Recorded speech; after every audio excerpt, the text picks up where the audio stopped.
Good afternoon. Ito na yung kabuuan ng racetrack, no? From this point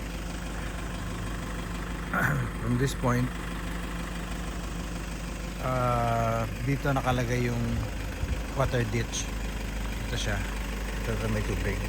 From that point hanggang sa kabila, ayan. Ayan yung water ditch natin. And then from galing dito sa water ditch papunta doon sa staging lane, meron tayong that's 20 meters papunta rito. Ito naman yung ating area ng burnout box natin, 20 meters from that point sa may paint all the way hanggang sa water ditch. Ayan.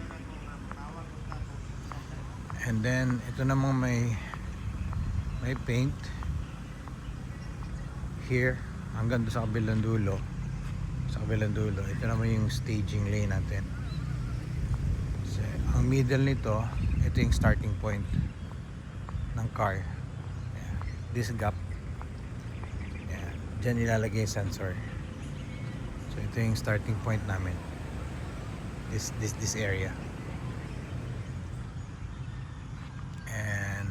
Ayan yung almost 1 kilometer na drag strip.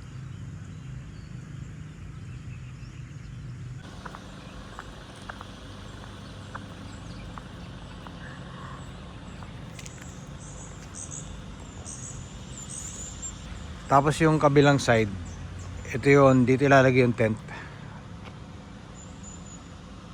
na organizers. Magkakaroon din dito ng tent sa staging area.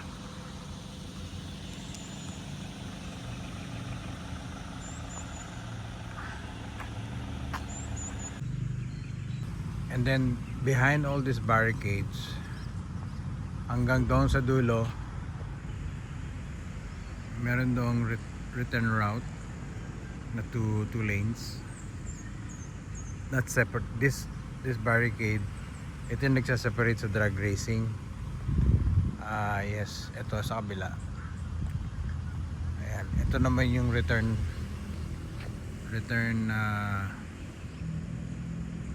lane galing doon sa dulo. Yung nakikita mong what do you call that, yung parang malaking hump sa ibabaw, yun yung parking area ng mga spectators natin. So below dyan, sa baba dyan maglalagay ng more or less mga 40 na tent para sa mga participants, including this corner. Ito yung entrance natin papasok dito sa drag racing lane.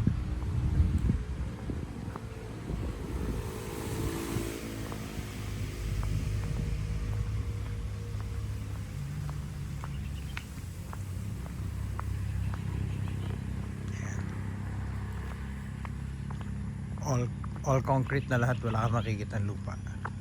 Ito na yung highway. So pasok, ito yung pagpasok mo sa loob.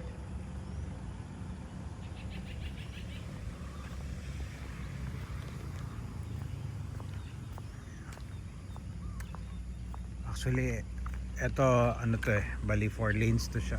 More than 4 lanes pa nga ito Ang ganda sa dulo. Mahaba pa yan. That's 1 kilometer long. So maraming area para sa parking.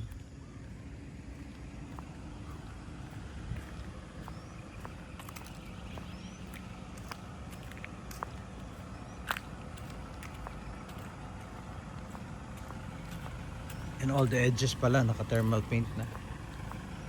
Lahat ng edge.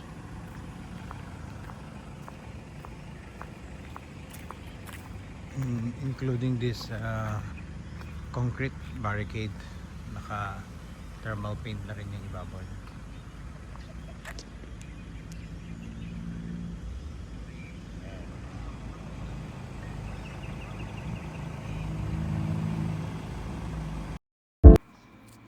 Okay, ito yung staging lane, starting point. Lahat ng dadaanan is fully concrete. Pinturado na rin siya ng thermal paint.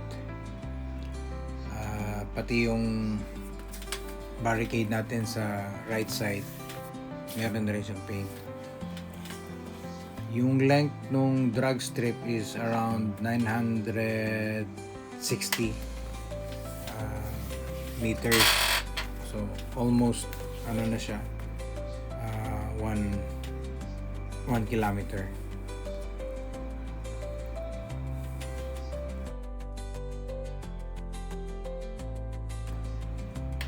Yung nakikita nyo sa right side, yun yung kanina na upper portion ng drag strip. Bali, ganyan kataas yung height niya na pinaglalagyan ng mga parking ng sasakyan and spectator as well. So, safe na safe sila during the event kasi malayo yung distance nila from drag strip. Mahaba rin yan, 6 lane yung nasa taas. So, maraming area para sa parking. Ayan, kita nyo naman.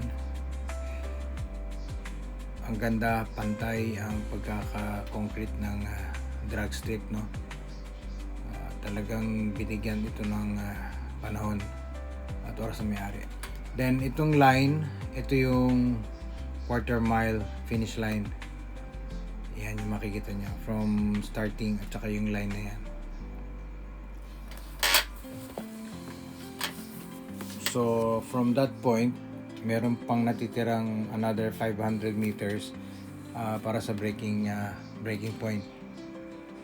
So safe na safe siya, mahaba pa yung daanan para makapag full stop pa siya. Then after sa breaking point, meron tayong sa right side pa rin yung pinaka first na exit. Ayan, sa right side may kawang, yun yung first exit natin na pwede kang mag U-turn. And then ito namang pinakadulo, pinaka-end, ito yung return route na ginawa talaga para safe na makakaikot yung mga participants. So maluwag siya, hindi mahirap magmaniobra. Ayan, ito yung single lane para doon sa return route. Ito sinadya siyang single kasi kung magiging 2 lanes yan, yung dalawang sasakyan na galing doon sa drag, merong instance na baka maghabulan. So to avoid that, single lane lang ginawa hanggang makarating doon sa half ng drag strip. Yan yung first exit na dinaanan natin.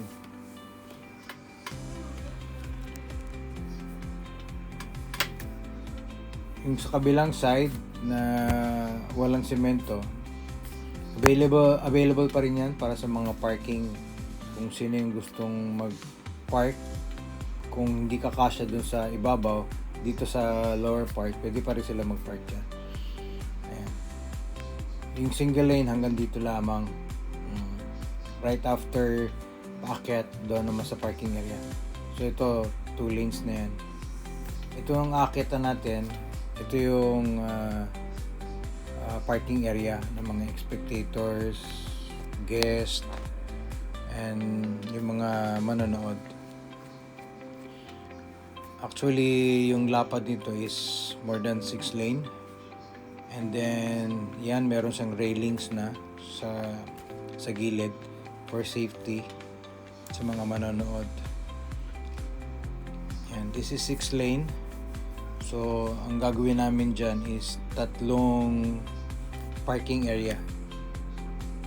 Ito naman yung mga tent na i-build namin, around 50 pieces. Yan yung i-distribute namin para sa mga participant. Ayan yung railings, no? So makikita nyo.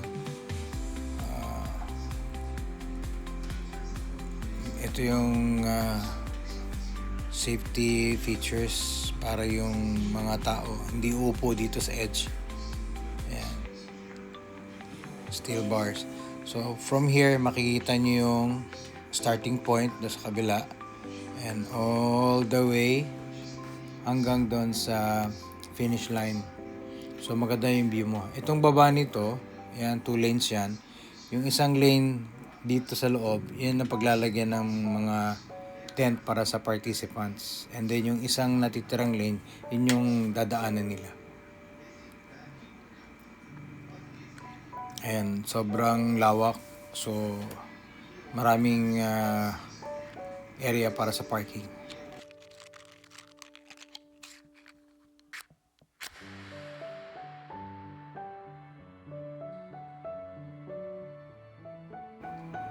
And this is it. I hope you enjoy the short video ng drag race trip dito po sa Cagayan de Oro. Actually, it is located in Libona, boundary ng Cagayan de Oro. Hope to see a lot of guests, visitors, participants from other cities in the Philippines. I hope you enjoy and experience the first drag racing strip in Mindanao and Visayas as well. We hope to see you soon and happy racing from G1 Raceway Park. Ciao!